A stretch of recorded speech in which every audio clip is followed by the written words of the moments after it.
গত 1-1.5 বছর থেকে মার একটা সমস্যা হচ্ছিল।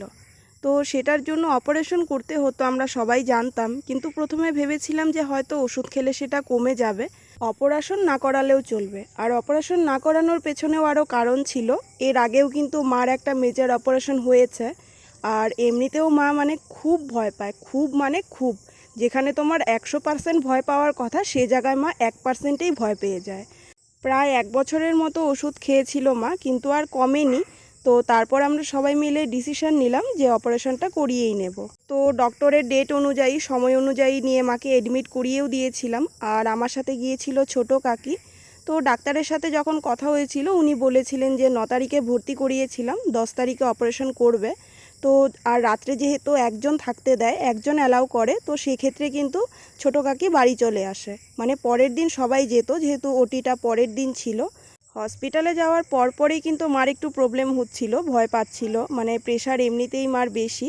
তো কয়েক ঘন্টা থাকার পরে কিন্তু মা একটু ঠিক ছিল। তো এখানে বসে মার সাথে গল্প করছিলাম, আর যতটা আমি পারছিলাম মানে মার সাথে কথাবার্তা বলে মার ভয়টা কাটানোর চেষ্টা করছিলাম। আর ওখানে কিন্তু দুপুরবেলার খাবারটা দিয়েছিল, মাছ দিয়েছিল, ডাল দিয়েছিল, আর রান্নাটাও খুব ভালো হয়েছিল। তো আমি সন্ধে নাগাদ কিন্তু মাকে খাইয়ে দিই, আর আমার জন্যও রুটি নিয়ে এসেছিলাম রাত্রেবেলার জন্য। আর এদিকে মাথায় তেল দিয়ে চুলটাও একটু আঁচড়ে দিচ্ছিলাম, আর ততক্ষণে আবার রাত্রের খাবারটাও দিয়ে যায়।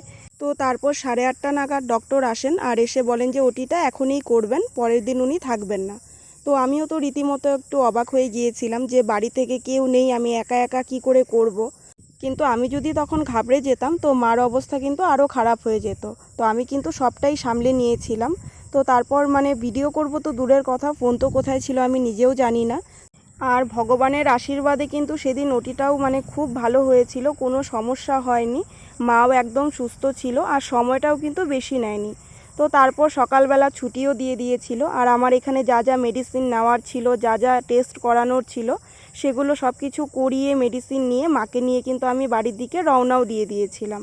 তো বাড়ি থেকে যাওয়ার জন্য তো সবাই রেডি হচ্ছিল, তো আমি ফোন করে বলে দিয়েছিলাম যে ছুটি দিয়ে দিয়েছে, তোমাদের কাউকে আসতে হবে না। তো তারপর মাকে নিয়ে আমি বাড়িতে চলে আসি 11টা-12টা নাগাদ। তো এখন কিন্তু ভগবানের আশীর্বাদে মা অনেকটাই সুস্থ আছে।